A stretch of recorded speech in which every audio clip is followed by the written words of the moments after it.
Friends, ಇವತ್ತಿನ design ಹಾಕೋದಕ್ಕೆ 6 ಎಳೆ ದಾರನ ತೆಗೆದು ನಾಟ್ ಹಾಕ್ಕೊಂಡಿದ್ದೀನಿ. ನಿಡಲ್ ಬಂದು 10 ತಗೊಂಡಿದ್ದೀನಿ, 11 ಆದರೂ ಆಗುತ್ತೆ. ಒಂದೇ ಸ್ಟೆಪ್ಪಲ್ಲಿ ಹಾಕುವಂಥ ಕ್ರೋಶಾ ಡಿಸೈನು. ಈವನ್ ಬಿಗಿನರ್ಸು ಕೂಡ ಈ ಡಿಸೈನ್ನ ಹಾಕ್ಬೋದು. ತುಂಬ ಅಂದರೆ ತುಂಬಾ ಈಸಿ ಇದೆ. ನಾನು ಈ ಡಿಸೈನ್ನ ಲೇಸಿಗೆ ಹಾಕಿ ತೋರಿಸ್ತಾ ಇದ್ದೀನಿ. ಮೊದಲಿಗೆ ಲೇಸಿಗೆ ನಿಡಲ್ನ ಚುಚ್ಚಿ ಥ್ರೆಡ್ನ ತಂದು ಲಾಕ್ ಮಾಡಬೇಕು. ಈ ಲಾಕನ್ನು ಸಿಂಗಲ್ ಕ್ರೋಶಾ ಅಂತಲೂ ಕೂಡ ಕರಿತೀವಿ, ಲಾಕ್ ಅಂತಲೂ ಕೂಡ ಕರಿತೀವಿ. ಅದ್ರ ಪಕ್ಕದಲ್ಲಿ ಮತ್ತೊಂದು ಸಲ ಲಾಕ್ ಮಾಡ್ತಾಯಿದ್ದೀನಿ. 2 ಟೈಮ್ಸ್ ಲಾಕ್ ಮಾಡೋದ್ರಿಂದ ಸೆಕ್ಯೂರ್ ಆಗಿರುತ್ತೆ ಅಂತ ಅಷ್ಟೇ. 2 ಸಲ ಲಾಕ್ ಮಾಡ್ಕೊಳ್ಳಿ. ಲಾಕ್ ಆದಮೇಲೆ ಸ್ಟಾರ್ಟಿಂಗ್ಗೆ ನಾನು ಕುಚ್ಚನ್ನು ಕಟ್ಟೋದಕ್ಕೆ ಚೈನ್ಗಳನ್ನ ಹಾಕ್ಕೊಳ್ತಾ ಇದ್ದೀನಿ. 1 2 3 4 5 ಚೈನ್ಗಳನ್ನ ಹಾಕಿ ಅದು ಎಲ್ಲಿಗೆ ಬರುತ್ತೆ ಅಲ್ಲಿಗೆ ನೋಡಿಕೊಂಡು ಲಾಕ್ ಮಾಡಬೇಕು. ಅಂದರೆ ಸಿಂಗಲ್ ಕ್ರೋಶನ ಮಾಡಬೇಕು. 1 ಪಾಯಿಂಟ್ ಒಳಗಡೆ ಲಾಕ್ ಮಾಡಿಕೊಂಡ್ರೂ ಪರವಾಗಿಲ್ಲ, ಎಳ್ದಂತೂ ಲಾಕ್ ಮಾಡೋದಕ್ಕೆ ಹೋಗಬೇಡಿ, ಆವಾಗ ರಿಂಕಲ್ಸ್ ಬಂದುಬಿಡುತ್ತೆ. ಈ ರೀತಿ ಲಾಕ್ ಮಾಡಿಕೊಂಡೆ. ಲಾಕ್ ಆದಮೇಲೆ ಅದ್ರ ಪಕ್ಕದಲ್ಲಿ ನಾನು ಮತ್ತೊಂದು ಸಲ ಲಾಕ್ ಮಾಡ್ಕೊಳ್ತೀನಿ, ಅಂದರೆ ಸಿಂಗಲ್ ಕ್ರೋಶನ ಮಾಡ್ಕೊಳ್ತೀನಿ. ಅದ್ರ ಪಕ್ಕದಲ್ಲೇ ಸಿಂಗಲ್ ಕ್ರೋಶನ ಮಾಡ್ತಾಯಿದ್ದೀನಿ. ಒಂದು ಸಲ ಸಿಂಗಲ್ ಕ್ರೋಶ ಆಯಿತು. ಎರಡನೇ ಸಿಂಗಲ್ ಕ್ರೋಶ. 2 ಸಲ ಸಿಂಗಲ್ ಕ್ರೋಶ ಆದಮೇಲೆ ಸ್ವಲ್ಪ ಥ್ರೆಡ್ನ ಮೇಲೆತ್ತಿ ಬೀಡನ್ನ ಹಾಕ್ಕೊಳ್ತಾ ಇದ್ದೀನಿ. ಫ್ರೆಂಡ್ಸ್, ಇಲ್ಲಿ ಇಂಥದ್ದೇ ಬೀಡ್ಸ್ ಅಂತ ಏನಿಲ್ಲ, ನಿಮ್ಗೆ ಯಾವ ಬೀಡ್ಸ್ ಇಷ್ಟ ಆ ಬೀಡ್ಸ್ಗಳನ್ನ ಯೂಸ್ ಮಾಡ್ಕೊಳ್ಬೋದು. ನಾನಿಲ್ಲಿ ಗೋಧಿ ಮಣಿ ಅಂತೀವಲ್ಲ, ವೀಟ್ ಬೀಡ್ಸ್, ಅದನ್ನು ತೊಗೊಂಡಿದ್ದೀನಿ. ಬೀಡನ್ನ ಥ್ರೆಡ್ಡಿಗೆ ಹಾಕ್ಕೊಂಡು ಬೀಡ್ ಲಾಕ್ ಮಾಡಬೇಕು.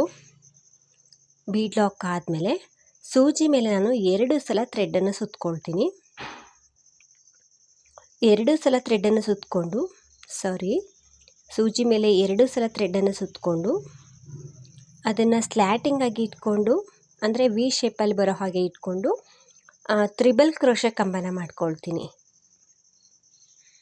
ಲೇಸಿಗೆ ನಿಡಲ್ನ ಚುಚ್ಚಿ ಥ್ರೆಡ್ನ ತಂದಾಗ ಸೂಜಿ ಮೇಲೆ 4 ದಾರ ಇರುತ್ತೆ. 2ರಿಂದ 1 2ರಿಂದ 1 2ರಿಂದ 1 ಸಲ ಥ್ರೆಡ್ಡನ್ನು ಮೇಲೆ ಪಾಸ್ ಮಾಡಬೇಕು. ಒಟ್ಟು 3 ಬಾರಿ 2 ಲೂಪಲ್ಲಿ ನಾವು ಥ್ರೆಡ್ಡನ್ನು ಪಾಸ್ ಮಾಡ್ತಾ ಬರಬೇಕು. ಆವಾಗ ತ್ರಿಬಲ್ ಕ್ರೋಶ ಕಂಬ ಆಗುತ್ತೆ. ತ್ರಿಬಲ್ ಕ್ರೋಶ ಕಂಬ ಆದಮೇಲೆ ನಾನು 2 ಚೈನ್ನ ಹಾಕ್ಕೊಂಡೆ. ಸೂಜಿ ಮೇಲೆ ಥ್ರೆಡ್ಡನ್ನು ಸುತ್ತಕೊಂಡು ಆ ತ್ರಿಬಲ್ ಕ್ರೋಶದ ಕಂಬದ ಗ್ಯಾಪಲ್ಲಿ ಹೋಗಿ ಈ ರೀತಿ ಥ್ರೆಡ್ನ ತಂದು ಡಬಲ್ ಕ್ರೋಶ ಕಂಬನ ಮಾಡ್ಕೊಳ್ತಾ ಇದ್ದೀನಿ. 1 ಡಬಲ್ ಕ್ರೋಶ ಕಂಬನ ಮಾಡಿಕೊಂಡೆ. 2ನೇ ಡಬಲ್ ಕ್ರೋಶ ಸೇಮ್ ಪ್ಲೇಸಲ್ಲೇ 2ನೇ ಡಬಲ್ ಕ್ರೋಶ ಕಂಬನ ಮಾಡ್ತಾಯಿದ್ದೀನಿ. 3ನೇ ಡಬಲ್ ಕ್ರೋಶ, 4ನೇ ಡಬಲ್ ಕ್ರೋಶ, 5ನೇ ಡಬಲ್ ಕ್ರೋಶ ಕಂಬಗಳನ್ನ ನೀಟಾಗಿ ಹಾಕೊಳ್ಳಿ. 6ನೇ ಕಂಬನ ಮಾಡ್ತಾಯಿದ್ದೀನಿ. 7ನೇ ಕಂಬ,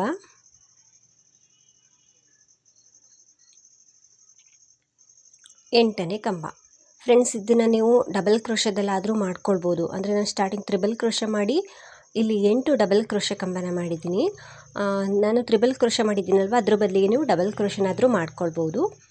ನೀಟಾಗಿ 8 ಕಂಬಗಳನ್ನ ಹಾಕಿ ಅದು ಎಲ್ಲಿಗೆ ಬರುತ್ತೆ ಅಲ್ಲಿಗೆ ನೋಡಿಕೊಂಡು ನಾನು ಲಾಕ್ ಮಾಡ್ತಾಯಿದ್ದೀನಿ. ಲೇಸ್ ಮೇಲೆ ಎಲ್ಲಿಗೆ ಬರುತ್ತೆ ಅಲ್ಲಿಗೆ ನೋಡಿಕೊಂಡು ಲಾಕ್ ಮಾಡಬೇಕು. ಲಾಕ್ ಆದಮೇಲೆ ನಾನು ಇಲ್ಲಿ ಮತ್ತೆ ಚೈನ್ಗಳನ್ನ ಹಾಕ್ತಾಯಿದ್ದೀನಿ. 1 ಚೈನ್, 2 ಚೈನ್, 3 4 5 6 7 8 ಚೈನ್ಗಳನ್ನ ಹಾಕ್ಕೊಂಡಿದ್ದೀನಿ. ಇವಾಗ ಲೇಸನ್ನು ಹಿಂದೆ ತಿರುಗಿಸ್ಕೊಂಡು ಸ್ಟಾರ್ಟಿಂಗ್ ಸಿಂಗಲ್ ಕ್ರೋಶದ್ದು ಡಬಲ್ ಕ್ರೋಶದ ಕಂಬದ ಮೇಲೆ ಹೋಲ್ ಕಾಣಿಸುತ್ತೆ ಅಲ್ಲಿ. ಸೊ ಇಲ್ಲಿ ನಮಗೆ 2 ಚೈನು ಮತ್ತು ಡಬಲ್ ಕ್ರೋಶ ಎರಡರ ಮಧ್ಯದಲ್ಲಿ ಹೋಲ್ ಗ್ಯಾಪ್ ಇರುತ್ತೆ, ಅಲ್ಲಿ ಲಾಕ್ ಮಾಡಬೇಕು. 8 ಚೈನ್ಗಳನ್ನ ಹಾಕಿ ಈ ಪ್ಲೇಸಲ್ಲಿ ಲಾಕ್ ಮಾಡ್ತಾಯಿದ್ದೀನಿ.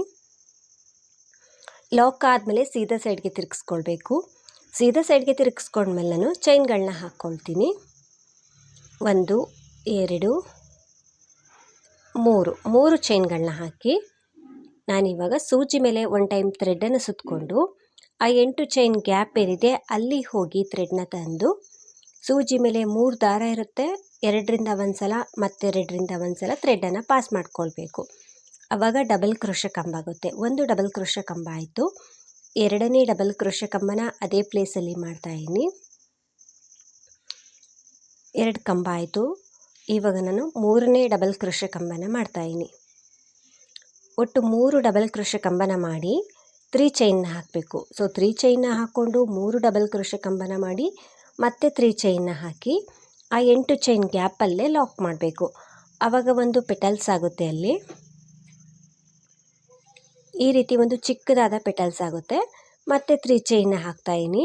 1 2 3 ಸೂಜಿ ಮೇಲೆ ಥ್ರೆಡ್ಡನ್ನು ಸುತ್ತಕೊಂಡು ಆ 8 ಚೈನ್ ಗ್ಯಾಪಲ್ಲೇ ಹೋಗಿ ಥ್ರೆಡ್ನ ತಂದು ಡಬಲ್ ಕ್ರೋಶೆ ಕಂಬನ ಮಾಡ್ತಾಯಿದ್ದೀನಿ. ಒಂದು ಕಂಬ ಆಯಿತು. 2ನೇ ಕಂಬ ಅದೇ ಪ್ಲೇಸಲ್ಲಿ ಮಾಡ್ತಾಯಿದ್ದೀನಿ. 3ನೇ ಕಂಬನ ಮಾಡ್ಕೊಳ್ತಾ ಇದ್ದೀನಿ.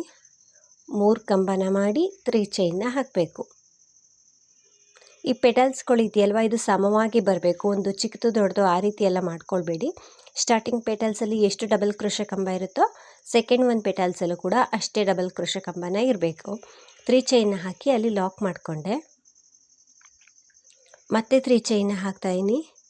3ನೇ ಪೆಟಲ್ಸ್ಗೆ ಸೂಜಿ ಮೇಲೆ ಥ್ರೆಡನ್ನು ಸುತ್ತಕೊಂಡು ಆ 8 ಚೈನ್ ಗ್ಯಾಪಲ್ಲೇ ಹೋಗಿ ಥ್ರೆಡ್ನ ತಂದು ಡಬಲ್ ಕ್ರೋಶೆ ಕಂಬ. ಸೊ 3 ಡಬಲ್ ಕ್ರೋಶೆ ಕಂಬನ ಮಾಡಿ 3 ಚೈನ್ನ ಹಾಕಿ ಲಾಕ್ ಮಾಡಬೇಕು. ಡಿಸೈನ್ ಅಂತೂ ತುಂಬ ಈಸಿ ಇದೆ ಫ್ರೆಂಡ್ಸ್, ಎಲ್ಲರೂ ಕೂಡ ಟ್ರೈ ಮಾಡ್ಬೋದು. ಈವನ್ ಬಿಗಿನರ್ಸು ಕೂಡ ಟ್ರೈ ಮಾಡ್ಬೋದು. ನೀಟಾಗಿ ಫಿನಿಶಿಂಗ್ ಬರುತ್ತೆ. ಸೊ ನಾನಿಲ್ಲಿ 3 ಡಬಲ್ ಕ್ರೋಶೆ ಕಂಬ ಆದಮೇಲೆ 3 ಚೈನ್ನ ಹಾಕ್ತಾಯಿದ್ದೀನಿ. ಆ 8 ಚೈನ್ ಗ್ಯಾಪಲ್ಲೇ ಲಾಕ್ ಮಾಡ್ತಾಯಿದ್ದೀನಿ. ಲಾಕ್ ಆದಮೇಲೆ ಅದ್ರ ಪಕ್ಕದಲ್ಲಿ ಲಾಕ್ ಮಾಡ್ಕೊಳ್ತೀನಿ. ಅದು ಎಲ್ಲಿಗೆ ಬರುತ್ತೋ ಅಲ್ಲಿಗೆ ನೀಟಾಗಿ ಇಟ್ಕೊಂಡು ಲಾಕ್ ಮಾಡ್ಕೊಳ್ಳಿ. ನೀಟಾಗಿ ಇಟ್ಕೊಂಡು ಅದು ಎಲ್ಲಿಗೆ ಬರುತ್ತೆ ಅಲ್ಲಿಗೆ ನೋಡಿಕೊಂಡು ಲೇಸ್ ಮೇಲೆ ಸಿಂಗಲ್ ಕ್ರೋಶನ ಮಾಡಬೇಕು. ಈ ರೀತಿ ಒಂದು ಸ್ಲ್ಯಾಟಿಂಗ್ ಆದ ಆರ್ಚ್ ಕಾಣಿಸುತ್ತೆ. ಸೊ ಬೀಡ್ಗಳನ್ನ ಹಾಕ್ಕೊಳ್ಬೋದು. ಈ ಡಿಸೈನ್ಗೆ ಗ್ರ್ಯಾಂಡಾಗಿ ಬೇಕು ಅನ್ನೋದಾದರೆ ಈ ರೀತಿ ಕಾಣಿಸುತ್ತೆ. ಸೊ ಇವಾಗ ನಾನು ಮತ್ತೆ ಬೀಡನ್ನ ಹಾಕ್ಕೊಳ್ತೀನಿ ನೆಕ್ಸ್ಟ್ ಆರ್ಚನ್ನು ಮಾಡೋದಕ್ಕೆ. ಸೊ ಒಂದು ಆರ್ಚು ಒಂದು ಕುಚ್ಚು ಆ ರೀತಿನಾದರೂ ಮಾಡ್ಬೋದು ಅಥವಾ ಈ ರೀತಿನಾದರೂ ಮಾಡ್ಬೋದು. ನಾನಿಲ್ಲಿ 2 ಆರ್ಚ್ ಆದಮೇಲೆ ಒಂದೊಂದು ಕುಚ್ಚು ಬರೋ ಹಾಗೆ ಮಾಡ್ತಾಯಿದ್ದೀನಿ. ಹಾಗಾಗಿ ಲಾಕ್ ಆದ ತಕ್ಷಣ ಒಂದು ಬೀಡನ್ನ ಹಾಕ್ಕೊಳ್ತಾಯಿದ್ದೀನಿ. ಸ್ವಲ್ಪ ಥ್ರೆಡ್ನ ಮೇಲೆತ್ತಿ ಬೀಡನ್ನ ಹಾಕ್ಕೊಂಡು ಬೀಡ್ ಲಾಕ್ ಮಾಡ್ಕೊಳ್ತಾಯಿದ್ದೀನಿ. ಬೀಡ್ ಲಾಕ್ ಆದಮೇಲೆ ಸೂಜಿ ಮೇಲೆ 2 ಸಲ ಥ್ರೆಡ್ಡನ್ನು ಸುತ್ತಕೊಂಡು ಅದನ್ನು ವಿ ಶೇಪಲ್ಲಿ ಅಥವಾ ಸ್ಲ್ಯಾಟಿಂಗ್ ಆಗಿ ಈ ರೀತಿ ಇಟ್ಕೊಂಡು ತ್ರಿಬಲ್ ಕ್ರೋಶೆ ಕಂಬನ ಮಾಡಬೇಕು. 2ರಿಂದ 1 ಮತ್ತೆರಡು ಲೂಪಿಂದ 1 ಮತ್ತೆರಡು ಲೂಪಿಂದ 1 ತ್ರಿಬಲ್ ಕ್ರೋಶೆ ಕಂಬ ಆದಮೇಲೆ ಸ್ಟಾರ್ಟಿಂಗ್ ಆರ್ಚಲ್ಲಿ ಎಷ್ಟು ಕಂಬನ ಮಾಡಿರ್ತೀರೋ ಅಷ್ಟೇ ಕಂಬನ ಮಾಡಬೇಕು. ಮೊದಲಿಗೆ 2 ಚೈನ್ನ ಹಾಕ್ಕೊಂಡು ಕಂಬಗಳನ್ನ ಶುರು ಮಾಡಬೇಕು. ಸೊ 2 ಚೈನ್ ಆದಮೇಲೆ ಸ್ಟಾರ್ಟಿಂಗ್ ಆರ್ಚಲ್ಲಿ ನಾನು 8 ಕಂಬಗಳನ್ನ ಮಾಡಿದ್ದೆ. ಹಾಗಾಗಿ ಇಲ್ಲೂ ಕೂಡ ಅಷ್ಟೇ 8 ಕಂಬಗಳನ್ನ ನೀಟಾಗಿ ಹಾಕ್ಕೊಳ್ತೀನಿ. 8 ಕಂಬಗಳನ್ನ ಹಾಕಿದ್ದೀನಿ. ಅದು ಎಲ್ಲಿಗೆ ಬರುತ್ತೆ ಅಲ್ಲಿಗೆ ನೋಡಿಕೊಂಡು ಲಾಕ್ ಮಾಡ್ತಾಯಿದ್ದೀನಿ. ಲಾಕ್ ಆದಮೇಲೆ ಇವಾಗ ನಾನು ಚೈನ್ಗಳನ್ನ ಹಾಕ್ತಾಯಿದ್ದೀನಿ. ಸೊ ನಾನಿಲ್ಲಿ 8 ಚೈನ್ಗಳನ್ನ ಹಾಕ್ತಾಯಿದ್ದೀನಿ. 8 ಕಂಬಕ್ಕೆ 8 ಚೈನ್ಗಳನ್ನ ಹಾಕ್ತಾಯಿದ್ದೀನಿ. 8 ಚೈನನ್ನು ಹಾಕಿ ಲೇಸನ್ನು ಹಿಂದೆ ತಿರುಗಿಸ್ಕೊಂಡು ಸ್ಟಾರ್ಟಿಂಗ್ ಹೋಲ್ ಗ್ಯಾಪಲ್ಲಿ ಲಾಕ್ ಮಾಡಬೇಕು. ಈ ಸ್ಟಾರ್ಟಿಂಗ್ ಹೋಲ್ ಗ್ಯಾಪಲ್ಲಿ ನೀಡಲ್ನ ಹಾಕಿ ಥ್ರೆಡ್ನ ತಂದು ಲಾಕ್ ಮಾಡಿ ನಂತರ ಸೀದಾ ಸೈಡ್ಗೆ ತಿರುಗಿಸ್ಕೊಳ್ಬೇಕು. ಸೀದಾ ಸೈಡ್ಗೆ ತಿರುಗಿಸ್ಕೊಂಡು 3 ಚೈನ್ನ ಹಾಕ್ಕೊಳ್ಬೇಕು. ಅಂದರೆ ಪೆಟಲ್ಸ್ ಮಾಡಬೇಕಲ್ವ, ಹಾಗಾಗಿ 3 ಚೈನ್ನ ಹಾಕ್ತಾಯಿದ್ದೀನಿ. 3 ಚೈನ್ನ ಹಾಕಿ ಸೂಜಿ ಮೇಲೆ ಥ್ರೆಡ್ಡನ್ನು ಸುತ್ತಕೊಂಡು ಆ 8 ಚೈನ್ ಗ್ಯಾಪಲ್ಲಿ ಕಂಬನ ಮಾಡ್ತಾಯಿದ್ದೀನಿ. ಸೊ ಡಬಲ್ ಕ್ರೋಶೆ ಕಂಬಗಳನ್ನ ಮಾಡಬೇಕು. 3 ಕಂಬಗಳನ್ನ ಮಾಡಬೇಕಾಗುತ್ತೆ ಡಬಲ್ ಕ್ರೋಶೆ ಕಂಬಗಳನ್ನ. ಸ್ಟಾರ್ಟಿಂಗ್ ಪೆಟಲ್ಸ್ ರೀತಿಯೇ ಬೇಕು ಅಂದರೆ ಇಲ್ಲಿ ಮಧ್ಯದಲ್ಲಿ ಒಂದು ಬೀಡ್ನಾದರೂ ಹಾಕ್ಕೊಳ್ಬೋದು ಅಥವಾ ಈ ರೀತಿ ಪ್ಲೈನ್ ಆಗಾದರೂ ನೀವು ಮಾಡ್ಕೊಳ್ಬೋದು. 3 ಕಂಬ ಆದಮೇಲೆ 3 ಚೈನ್ನ ಹಾಕಿ ಅದೇ ಪ್ಲೇಸಲ್ಲಿ ಆ 8 ಚೈನ್ ಗ್ಯಾಪಲ್ಲೇ ಲಾಕ್ ಮಾಡ್ತಾಯಿದ್ದೀನಿ. ಮತ್ತೆ 3 ಚೈನ್ನ ಹಾಕ್ಕೊಳ್ತೀನಿ ನೆಕ್ಸ್ಟ್ ಪೆಟಲ್ಸ್ನ ಮಾಡೋದಕ್ಕೆ. 3 ಚೈನ್ನ ಹಾಕಿ 3 ಡಬಲ್ ಕ್ರೋಶೆ ಕಂಬಗಳನ್ನ ಮಾಡ್ಕೊಳ್ತೀನಿ. ಫ್ರೆಂಡ್ಸ್ ಸ್ಟಾರ್ಟಿಂಗ್ ಆರ್ಚ್ ರೀತಿಯೇ ಇಲ್ಲೂ ಕೂಡ 3 ಪೆಟಲ್ಸ್ ಬರೋ ಹಾಗೆ ಮಾಡ್ಕೊಳ್ತೀನಿ. 1 ಕಂಬ ಆಯಿತು, 2ನೇ ಕಂಬ, 3ನೇ ಕಂಬ. 1 ಕಂಬ ಮಿಸ್ ಆದರೂ ಕೂಡ ಅದು ಪೆಟಲ್ಸ್ ಚೇಂಜಸ್ ಆಗಿ ಕಾಣಿಸುತ್ತೆ, ಒಂದಕ್ಕೊಂದು ಡಿಫ್ರೆಂಟಾಗಿ ಕಾಣಿಸುತ್ತೆ. ಹಾಗಾಗಿ 3 ಪೆಟಲ್ಸ್ಗಳು ಸಮವಾಗಿರಬೇಕು ಅಂದರೆ ಕಂಬಗಳನ್ನ ಕರೆಕ್ಟಾಗಿ ಹಾಕ್ಕೊಳ್ಬೇಕು. ಸೊ 3 ಚೈನ್ನ ಹಾಕಿ ಅದೇ ಕಂಬಲ್ಲಿ ಲಾಕ್ ಮಾಡಿಕೊಂಡೆ. ಮತ್ತು ಇನ್ನೂ ಒಂದು ಪೆಟಲ್ಸ್ನು ಕೂಡ ಮಾಡ್ಕೊಂಡಿದ್ದೀನಿ, ನೋಡ್ತಿರ್ಬೋದು. ಇವಾಗ ಅದು ಎಲ್ಲಿಗೆ ಬರುತ್ತೆ ಅಲ್ಲಿಗೆ ನೀಟಾಗಿ ಇಟ್ಕೊಂಡು ಲಾಕ್ ಮಾಡಬೇಕು. ಸೊ ಲಾಕ್ ಪಕ್ಕ ಬಂದರೆ ಲಾಕ್ ಮಾಡ್ಕೊಳ್ಳಿ, ಅಥವಾ ಸ್ವಲ್ಪ ಇನ್ನು ಮುಂದೆ ಬಂದರೆ ಲಾಕ್ ಮಾಡ್ಬೋದು. ಅದು ನೀಟಾಗಿ ಇಟ್ಕೊಂಡು ಅದು ಎಲ್ಲಿಗೆ ಬರುತ್ತೆ ಅಲ್ಲಿಗೆ ಲಾಕ್ ಮಾಡಿ. ನಂತರ ಅದ್ರ ಪಕ್ಕದಲ್ಲಿ ಮತ್ತೊಂದು ಸಲ ಸಿಂಗಲ್ ಕ್ರೋಶ, ಇನ್ನೂ ಒಂದು ಸಲ ಸಿಂಗಲ್ ಕ್ರೋಶನ ಮಾಡಿಕೊಂಡೆ. ಇವಾಗ ಕುಚ್ಚನ್ನು ಕಟ್ಟೋದಕ್ಕೆ ಚೈನ್ಗಳನ್ನ ಹಾಕ್ತಾಯಿನಿ. ಒಟ್ಟು 5 ಚೈನ್ಗಳನ್ನ ಹಾಕ್ತಾಯಿನಿ. 5 ಚೈನ್ಗಳನ್ನ ಹಾಕಿ ಅದು ಎಲ್ಲಿಗೆ ಬರುತ್ತೆ ಅಲ್ಲಿಗೆ ನೋಡಿಕೊಂಡು ಲಾಕ್ ಮಾಡ್ತಾಯಿನಿ. 4 ಅಥವಾ 5 ಚೈನ್ಗಳನ್ನ ಹಾಕ್ಕೊಳ್ಬೋದು. ಅದ್ರ ಪಕ್ಕ ಮತ್ತೆ 2 ಸಲ ಸಿಂಗಲ್ ಕ್ರೋಶನ ಮಾಡಬೇಕಾಗುತ್ತೆ. ಸೊ ಕುಚ್ಚು ಮತ್ತು ಆರ್ಚು ತುಂಬ ಹತ್ರ ಆಗುತ್ತೆ ಅನ್ನೋ ಕಾರಣಕ್ಕೆ ಎಕ್ಸ್ಟ್ರಾ ಸಿಂಗಲ್ ಕ್ರೋಶನ ಮಾಡ್ತಾಯಿನಿ. ನೋಡಿಕೊಂಡು ಹಾಕ್ಕೊಳ್ಳಿ. 3 ಸಲ ಸಿಂಗಲ್ ಕ್ರೋಶ ಆದಮೇಲೆ ಸ್ವಲ್ಪ ಥ್ರೆಡ್ನ ಮೇಲೆತ್ತಿ ಬೀಡನ್ನ ಹಾಕ್ಕೊಂಡು ತ್ರಿಬಲ್ ಕ್ರೋಶ ಕಂಬನ ಮಾಡ್ಕೊಳ್ತಾಯಿನಿ ನೆಕ್ಸ್ಟ್ ಆರ್ಚನ್ನು ಮಾಡೋದಕ್ಕೆ. ನಿಮಗೆ ಈ ಡಿಸೈನ್ಗೆ ಒಂದು ಆರ್ಚು ಒಂದು ಕುಚ್ಚು ಬೇಕು ಅಂದರೆ ಒಂದು ಆರ್ಚ್ ಕಂಪ್ಲೀಟ್ ಆದ ತಕ್ಷಣ 5 ಚೈನ ಹಾಕಿ ಲಾಕ್ ಮಾಡಿಕೊಂಡು ಇದೇ ರೀತಿ ಸ್ಟಾರ್ಟಿಂಗಲ್ಲಿ ಆರ್ಚನ್ನು ಮಾಡ್ಕೊಳ್ತಾ ಹೋಗಬೇಕು. ಫ್ರೆಂಡ್ಸ್, ತ್ರಿಬಲ್ ಕ್ರೋಶ ಕಂಬನ ಮಾಡಿಕೊಂಡೆ. ಇದೇ ರೀತಿ ಇಲ್ಲೂ ಕೂಡ ನಾನು 2 ಆರ್ಚ್ಗಳನ್ನ ಮಾಡ್ಕೊಳ್ತೀನಿ. ನಾನಿಲ್ಲಿ ಕೊನೆಯವರೆಗೂ ಹಾಕ್ಕೊಂಡು ಬಂದು ಕೊನೆಯಲ್ಲೂ ಕೂಡ 2 ಆರ್ಚ್ ಆದಮೇಲೆ 5 ಚೈನ್ನ ಹಾಕಿ 2 ಸಲ ಸಿಂಗಲ್ ಕ್ರೋಶನ ಮಾಡಿ ಎಕ್ಸ್ಟ್ರಾ ಒಂದು 2-3 ಚೈನನ್ನು ಹಾಕಿ ಥ್ರೆಡನ್ನು ಕಟ್ ಮಾಡ್ಕೊಳ್ತಾ ಇದ್ದೀನಿ. ಎಕ್ಸ್ಟ್ರಾ ಥ್ರೆಡನ್ನು ಕುಚ್ಚನ್ನು ಕಟ್ಟಬೇಕಿದ್ರೆ ಅದ್ರ ಜೊತೆಗೇ ಸೇರಿಸ್ಕೊಂಡು ಕಟ್ಕೊಳ್ಳಿ, ಫಿನಿಶಿಂಗ್ ಚೆನ್ನಾಗಿ ಬರುತ್ತೆ. ಫ್ರೆಂಡ್ಸ್, ಇದಕ್ಕೆ ನಾನು ಕುಚ್ಚನ್ನು ಕೂಡ ಹಾಕಿ ತೋರಿಸ್ತೀನಿ ಹೇಗೆ ಕಾಣಿಸುತ್ತೆ ಅಂತ. ಕುಚ್ಚನ್ನು ಕಟ್ಟಿದಾದಮೇಲೆ ಈ ರೀತಿ ಕಾಣಿಸುತ್ತೆ. ಸೊ ತುಂಬ ನೀಟಾಗಿ ಕ್ಯೂಟಾಗಿ ಬರುತ್ತೆ ಫ್ರೆಂಡ್ಸ್. ಎಲ್ಲರೂ ಕೂಡ ಟ್ರೈ ಮಾಡ್ಬೋದು, ಈವನ್ ಬಿಗಿನರ್ಸು ಕೂಡ ಟ್ರೈ ಮಾಡ್ಬೋದು. ತುಂಬ ಈಸಿ ಇದೆ. ಪ್ರೈಸ್ ಬಂದು ಇದಕ್ಕೆ ಒಂದು 350ಇಂದ 450ವರೆಗೂ ಚಾರ್ಜ್ ಮಾಡ್ಬೋದು. ನೀವು ಪ್ಲೇಸ್ ಮೇಲೆ ಡಿಪೆಂಡ್ ಆಗಿರುತ್ತೆ. ಇಷ್ಟೇ ಅಂತ ಹೇಳೋಕ್ಕಾಗೋದಿಲ್ಲ, ಹೆಚ್ಚು ಕಡಿಮೆ ಮಾಡ್ಕೊಳ್ಬೋದು. ಡಿಸೈನ್ ಅಂತೂ ತುಂಬ ಚೆನ್ನಾಗಿ ಬರುತ್ತೆ, ತುಂಬ ಈಸಿನೂ ಕೂಡ. ಹಾಕೋದಂತೂ ತುಂಬಾ ಈಸಿ ಇದೆ. ನೀವೊಮ್ಮೆ ಟ್ರೈ ಮಾಡಿ. ಫ್ರೆಂಡ್ಸ್, ಈ ಡಿಸೈನ್ ಎಲ್ರಿಗೂ ಕೂಡ ಇಷ್ಟ ಆಗಿದೆ ಅಂದ್ಕೊಳ್ತೀನಿ. ನೀವೇನಾದರೂ ಫಸ್ಟ್ ಟೈಮ್ ನೋಡ್ತಿದ್ರೆ ಹೊಸಬ್ರಾಗಿದ್ದರೆ ಪ್ಲೀಸ್ ಸಬ್ಸ್ಕ್ರೈಬ್ ಮಾಡಿ, ಸಪೋರ್ಟ್ ಮಾಡಿ. ಹಾಗೆಯೇ ಫೇಸ್ಬುಕ್ಕಲ್ಲಿ ಏನಾದರೂ ವಾಚ್ ಮಾಡ್ತಿದ್ರೆ ಫೇಸ್ಬುಕ್ ಪೇಜನ್ನು ಫಾಲೋ ಮಾಡಿ.